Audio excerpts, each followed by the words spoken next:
du filet. Les Bostonnais ont doublé leur avance quelques instants plus tard. John Carter se moque de la défensive des Nordiques et en se retournant, il surprend Gosselin pour son 5e de l'année, au grand plaisir de ses partisans. Les Nordiques ont coupé l'écart de moitié dès le début de la deuxième sur un jeu de puissance. Gillis accepte le relais de Sakic. Lemelin bloque partiellement, mais Gillis inscrit son 7e. Le nouveau Tarzan québécois, Jacques Mayotte, a livré son premier combat au Colisée. Un furieux échange qui a duré près d'1 minute avec le solide Lyndon Byers.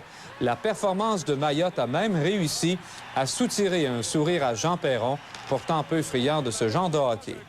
Les Bruins ont repris la revanche de 2 buts. Burridge saute sur une rondelle libre près de Gosselin pour son 13e de la campagne. Mais Gosselin devait réussir un arrêt incroyable en début de 3e.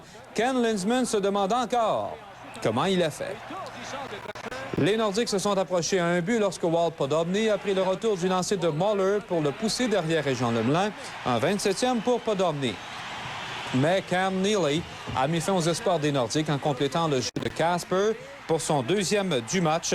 Les Bruins l'emportent finalement par la marque de 4-2.